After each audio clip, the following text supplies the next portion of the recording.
Amigos queridos,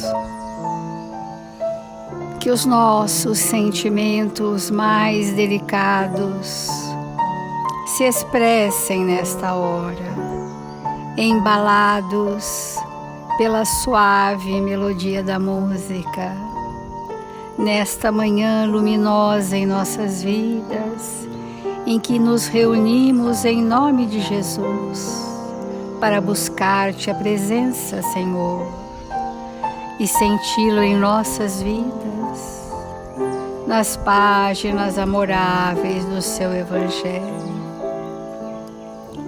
Socorre, Senhor, a nossa indigência espiritual e dá que, fortalecidos pelo influxo divino que verte em favor da humanidade da Terra, possamos a cada dia mais acordar para crescermos em espírito e verdade, despertar a nossa consciência, sairmos das sombras de um passado de iniquidades para um porvir de realizações felizes. É com esta esperança pulsante em nossos corações que, com paz e esperança, Senhor, iniciamos as reflexões do Evangelho desta manhã, sob a tutela amorável dos benfeitores responsáveis por este Evangelho. Obrigada, Senhor Jesus. Obrigada, amigos queridos, e que assim seja, Senhor.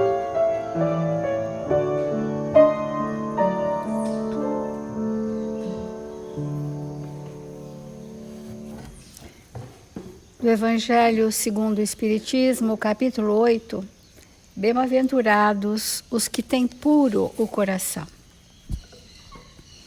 E o item, nós estamos na verdadeira pureza, mãos não lavadas.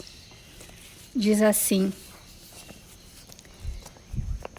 o que sai da boca parte do coração, e é o que torna o homem impuro, porque é do coração que partem os maus pensamentos, os homicídios, os adultérios, as fornicações, os furtos, os falsos testemunhos, as blasfêmias e as maledicências. Estão aí as coisas que tornam o homem impuro, mas comer sem ter lavado as mãos não é o que torna o homem impuro. Nós já estamos há alguns dias refletindo nas mudanças íntimas que a doutrina espírita veio nos incentivar, resgatando o cristianismo primitivo, para que nós pudéssemos abolir na doutrina espírita definitivamente as práticas e rituais externos que acomodam o espírito na ilusão de que, estando naquela ação ou atividade, ele está se melhorando. E temos dito todos os dias que Emmanuel fala dos fariseus da atualidade, que somos, a humanidade da Terra. Quem são os fariseus? São aqueles que querem fazer coisas, atividades, mas que aquilo não muda o nosso íntimo. Muito embora as atividades sejam úteis para a coletividade, precisamos fazer por um dever fraterno, senão nada se ergueria no mundo, um dever fraterno. Mas mudanças íntimas são coisas muito diferentes das atividades que praticamos na casa espírita.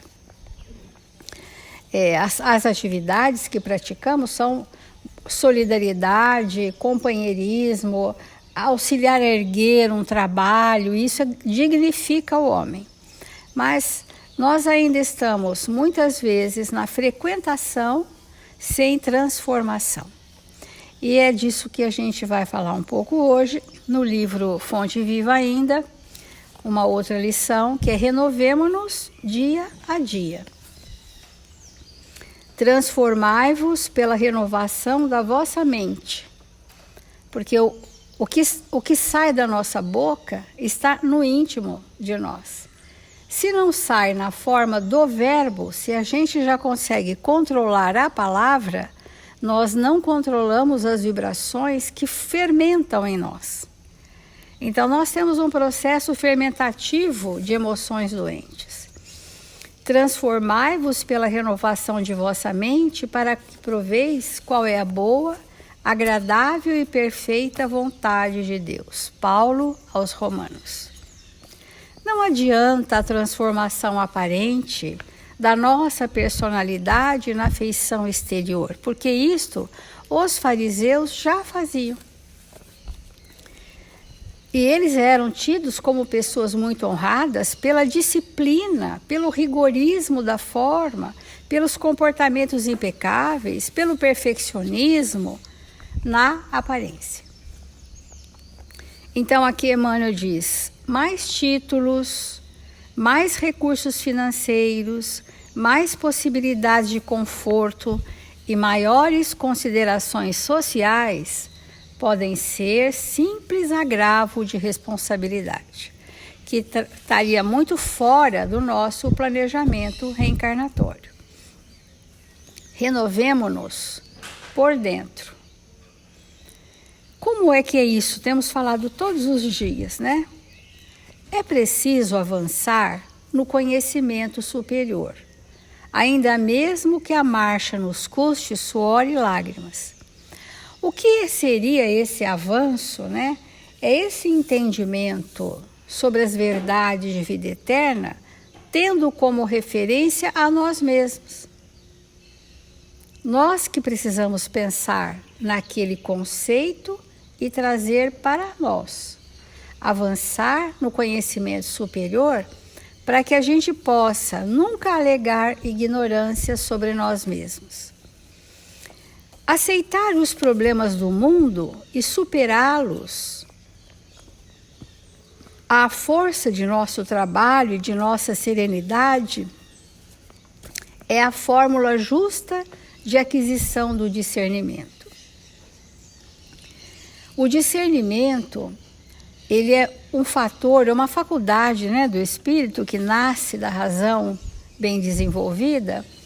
O discernimento é um dos recursos maiores para a renovação do nosso mundo íntimo, porque ele vai ser o leme através do qual eu vou fazer escolhas.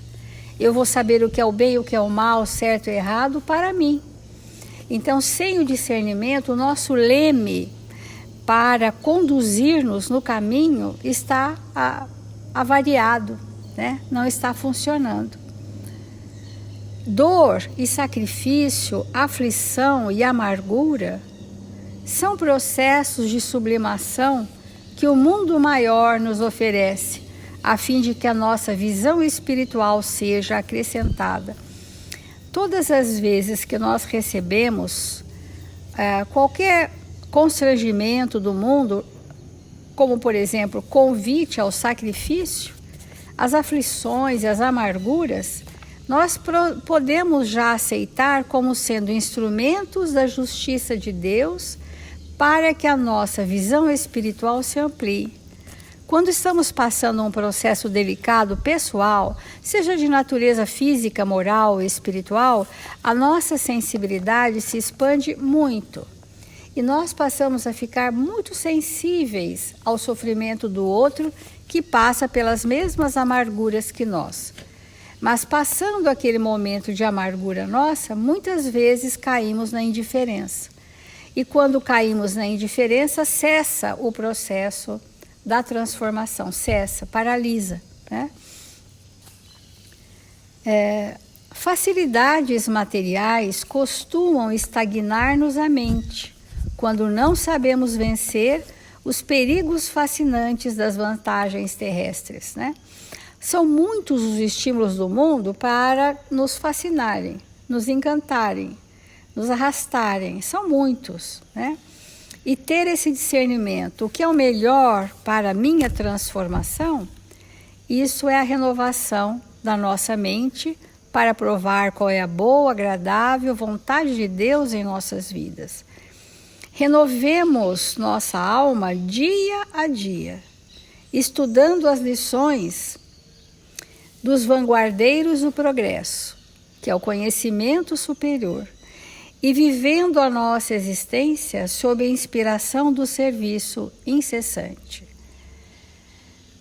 O convite de qualquer nível de renovação do espírito começa no trabalho consigo mesmo, no trabalho da construção de valores nos relacionamentos e no trabalho do bem constante em decorrência dessas duas posturas. Então, apliquemo-nos à construção da vida equilibrada onde estivermos, mas não nos esqueçamos de que somente pela execução de nossos deveres, na concretização do bem, alcançaremos a compreensão da vida e com ela o conhecimento da perfeita vontade de Deus a nosso respeito. Queríamos enfocar nessa lição. O foco é a renovação, porque para nós sairmos da ilusão de que os nossos comportamentos adequados são suficientes para a nossa evolução moral, esse tempo já chegou para nós. Pode não ter chegado ainda para outros de nós, mas para nós, esse tempo chegou. Esse momento é tão delicado na nossa vida que talvez a gente nem se dê conta desse momento em que o planeta se convulsiona nos enganos dos valores morais, no distanciamento absoluto das leis para criar condutas próprias. E hoje temos um agravante, ou uma oportunidade, que no tempo dos fariseus que cumpriam as tradições judaicas, eles estavam cumprindo tradições retilíneas, ajustadas à moral social, pelo menos isso, de educação, de não criminalidade, etc.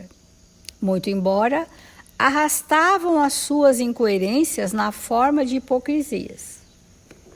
E hoje? Hoje, as nossas hipocrisias estão escancaradas, porque a moral social gera uma permissividade hoje, onde aquilo que eram as nossas feridas da alma escondidas, estão expostas. E isso é evolutivo. Isso é evolutivo. Nós já não temos como esconder quem somos. Porque isso, a nível de energias, está tudo muito explícito. Por isso que o convite do Evangelho e de Emmanuel, corroborando com o Evangelho, nos fala: transformai-vos pela renovação da vossa mente. Ou seja, quando Emmanuel fala que o primeiro passo para essa transformação é o conhecimento superior, a doutrina espírita é um conhecimento superior na nossa vida. O cristianismo redivivo é um conhecimento superior porque espelha leis de Deus. E quando nós falamos começa pela mente, nós vamos dizer comece pelo pensamento, porque se eu alimento o meu campo mental do conhecimento superior, ele vai nortear, vai ser um filtro. O conhecimento é um filtro importante. O conhecimento da verdade é um filtro importante para que a gente possa balizar as nossas ações. Então, quando a gente alimenta o campo mental da verdade, os nossos pensamentos passam a ser elaborados a partir deste conteúdo. E mudando a estrutura de elaboração do nosso pensamento, o campo vibracional que vamos gerar é compatível com a estrutura desse pensamento nobre.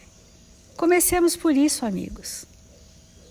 Vamos auscultar o que pensamos, o que sentimos, do que nos alimentamos espiritualmente, porque para o que saia de nós, figurativamente pela boca, mas o que saia do nosso íntimo, seja compatível com a alimentação que estamos recebendo do Evangelho de Jesus. É o alimento da alma.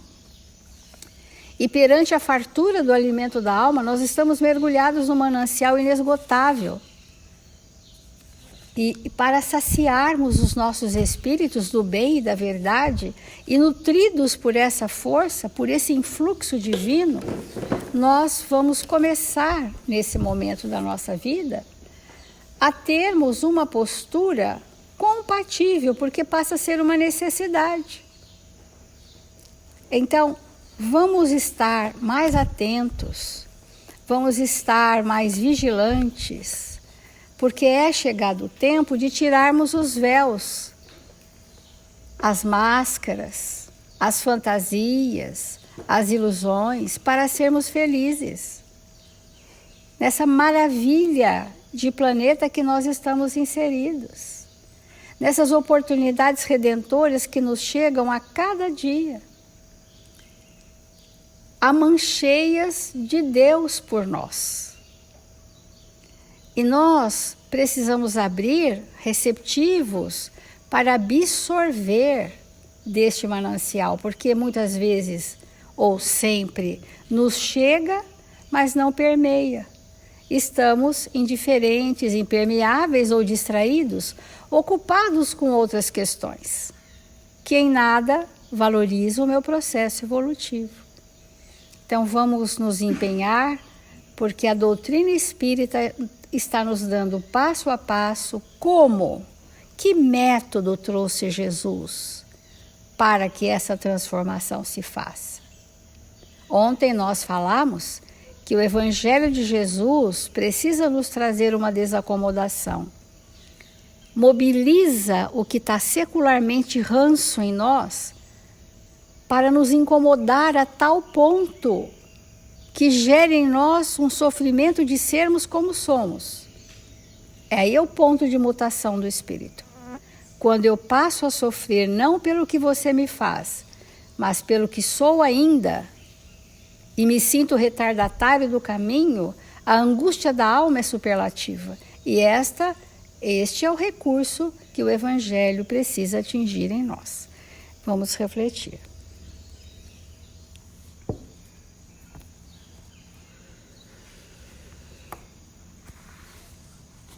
Amigos, sempre chega um dia que nós começamos a fazer as perguntas certas para nós.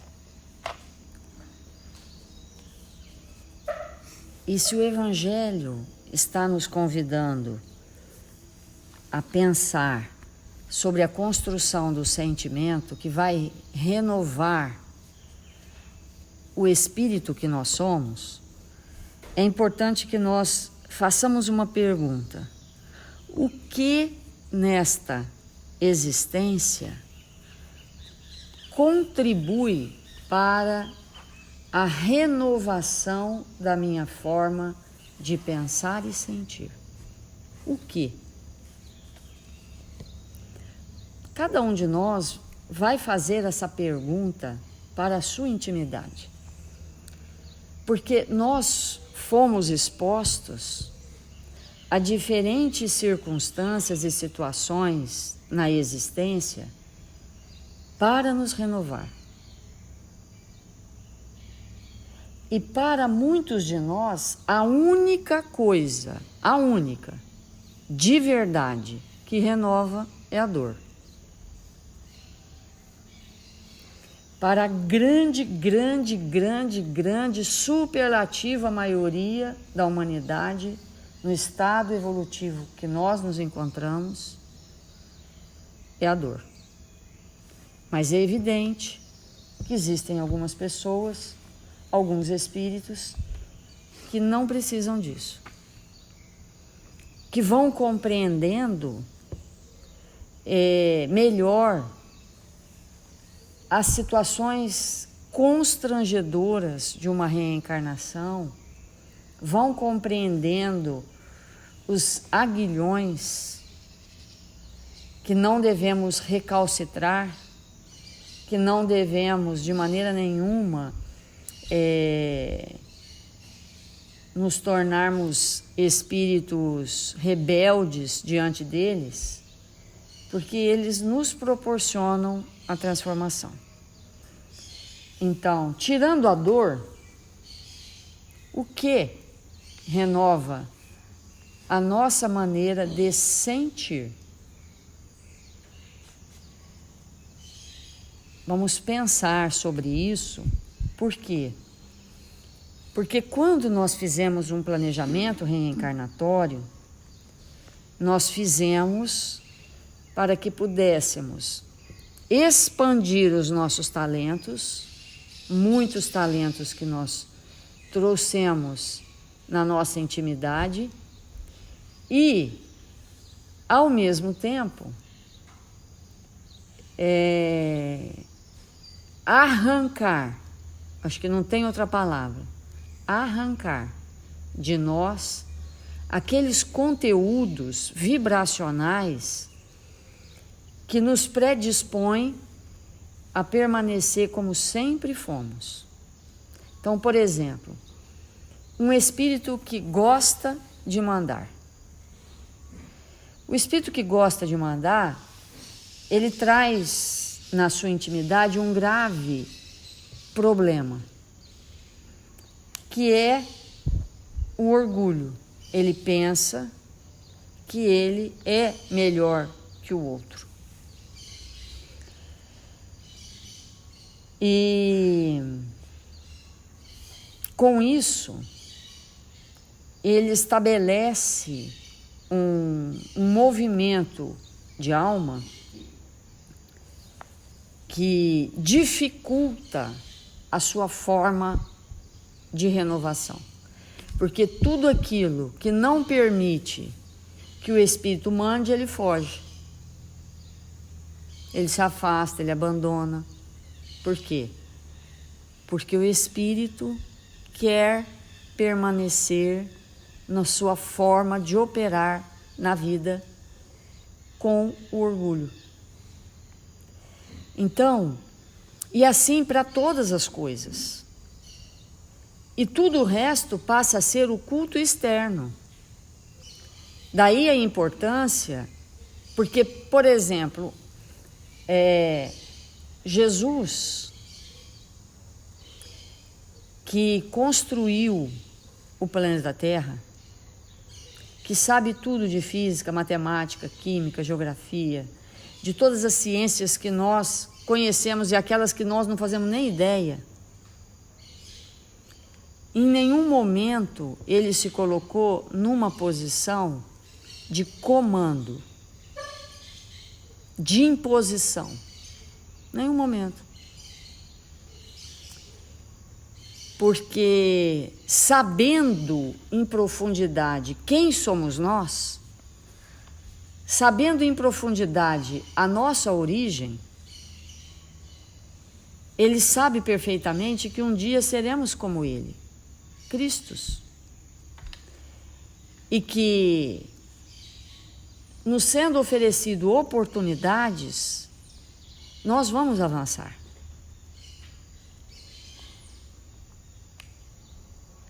E daí a importância, assim, às vezes a gente passa num lugar, isso acontece muito aqui na Terra de Ismael, né? Nós estamos passando num lugar e tem um negócio caído no chão. Várias pessoas passaram e não viram. E alguém passa, vê e pega e retira dali.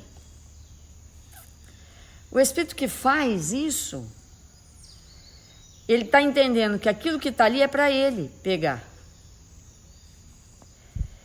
É para ele pegar. Para fazer o exercício de contribuir com todo enquanto alguns não estão prontos. Mas se a gente tem a característica do mando, a gente chama uma pessoa e fala assim, ó, por que você passou por aqui e não pegou? Então, claro que isso pode ser feito num processo educativo, mas não num processo de humilhação. Pode ser feito um movimento de alma para que o espírito compreenda que é importante para ele aquilo. Então, o modo de renovar o pensamento, ele é um exercício constante de uma aplicabilidade do amor em nós. Nós só vamos renovar o nosso modo de sentir ampliando o sentimento pelas pessoas que nos rodeiam. É isso que vai fazer com que nós sejamos espíritos diferentes. É compreendendo que aquele que está ali, que são desafios para nós, eles estão nos dando a oportunidade extraordinária de desenvolver o que não possuímos. E o que a gente pode sentir por este espírito, em termos de sentimento? Gratidão. Nós podemos sentir gratidão porque tem alguém na nossa vida que todo o tempo todo, nos convida a ampliar nossos valores espirituais. Ter mais paciência, mais compreensão, ter um olhar mais generoso, perdoar 70 vezes 7, e vezes 7.000, e vezes 7 milhões.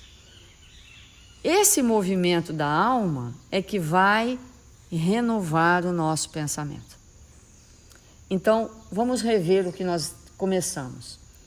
A grande maioria da humanidade se renova pela dor. Tirando a dor, a outra forma de se renovar é pelo relacionamento.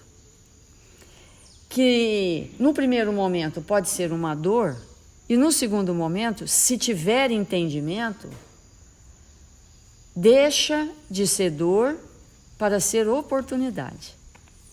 Então, chega um momento que nós vamos parar de nos renovar pela dor. Por exemplo, Jesus se renova, porque, não sendo Deus, a renovação é eterna. Jesus se renova. Mas como será que ele se renova? Como que Jesus, que é o nosso mestre, faz esse processo? Expandindo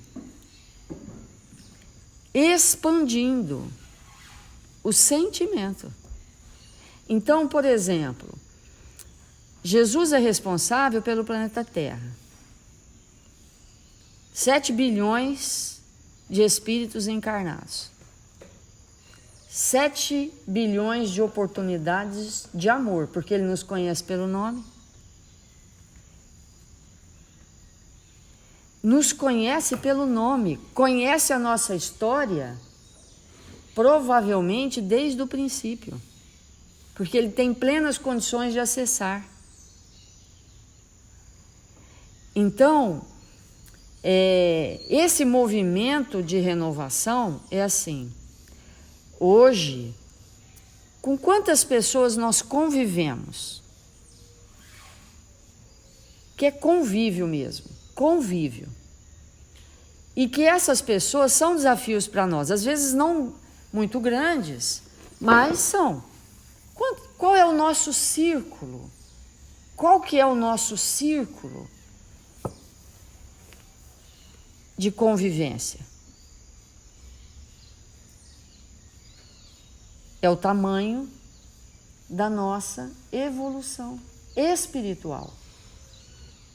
Porque intelectualmente nós podemos ser o máximo, mas se somos isolados, a nossa performance espiritual é mínima. Porque os espíritos superiores nos dizem que no mundo espiritual, a estatura, a expansão do espírito, a sua grandeza espiritual, ela é medida pela capacidade que o espírito tem de influenciar positivamente o outro. E para que eu possa verdadeiramente influenciar o outro para o bem, eu tenho que viver o bem, porque eu só levo o outro onde eu fui. Então esse movimento de alma, ele é importante. Se eu estou num grupo com 5 pessoas, eu preciso me programar para em breve tempo estar com 10. E se eu estou daqui uma semana com 10, eu preciso me programar para estar com 30. Porque quanto maior a diversidade que estiver ao meu redor, mais rápido nós avançamos.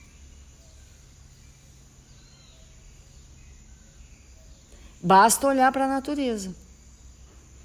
A natureza saiu do zero e chegou nisso, nessa exuberância que nós estamos vendo, por conta da diversidade. A diversidade acelera o processo evolutivo. Acelera. Torna tudo muito mais exuberante, mais belo, mais grandioso, mais útil. E os espíritos que têm tendência ao isolamento, quietinho no seu cantinho, é bom eu não me envolver com ninguém, assim eu não me irrito, é bom eu não ver ninguém, assim ninguém me incomoda. Esse espírito, ele está no museu. Literalmente, ele é peça de museu. Que quando a gente entra no museu, está lá tudo parado. No tempo, naquele tempo era assim. Então existem espíritos literalmente museu, que fica conservando uma forma de ser. Museu ambulante. De preferência, quanto mais guardadinho, mais fechadinho, né, mais isoladinho, melhor. Menos evolução espiritual. Porque se a evolução material depende dessa interação que nós estamos vendo, o que dirá a evolução espiritual? Então nós vamos ver um planeta em que Jesus ampara judeus, protestantes, católicos, espíritas, ateus, e isso, e aquilo, e aquilo, e aquilo, e aquilo, budistas, e vai, e vai, e vai. Por quê? Essa diversidade, ela é importante. Porque ela expande as nossas potencialidades. Então, conviver com o desonesto, com o cruel, com aquele que é mau, com aquele que mente, com aquele que manipula, com aquele que é bom, com aquele que é fraterno, com aquele que é inteligente, com aquele que ainda não desenvolveu a sua inteligência. Tudo isso é uma oportunidade extraordinária para nós de renovar nosso modo de sentir. Então vamos fazer a nossa prece.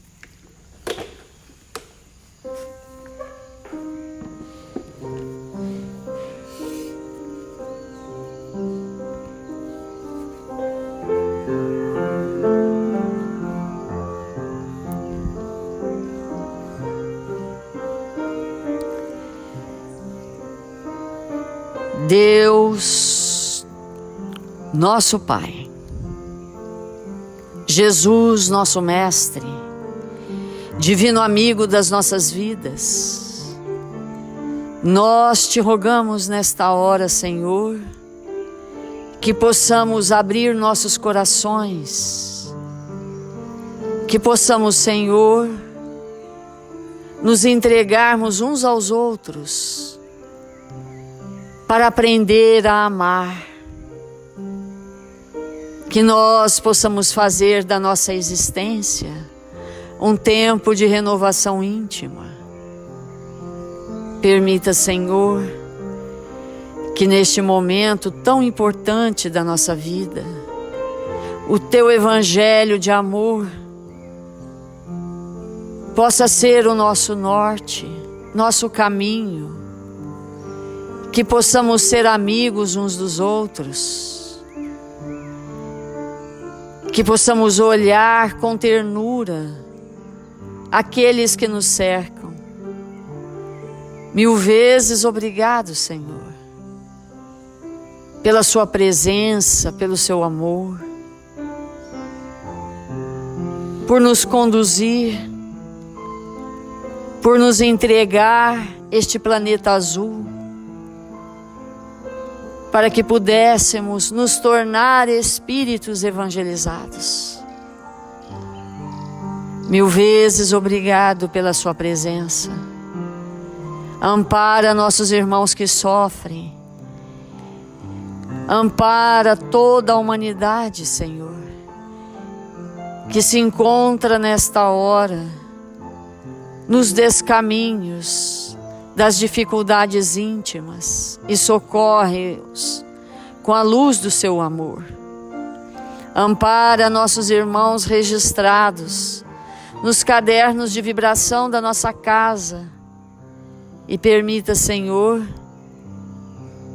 que possamos ser aqueles espíritos lúcidos na terra do cruzeiro. No Brasil, Senhor, onde o Senhor nos plantou, para que aqui pudéssemos realizar nossas mínimas tarefas e contribuir, Senhor, para que esta pátria se torne a pátria do Evangelho. Sê conosco, agora e sempre. Que assim seja.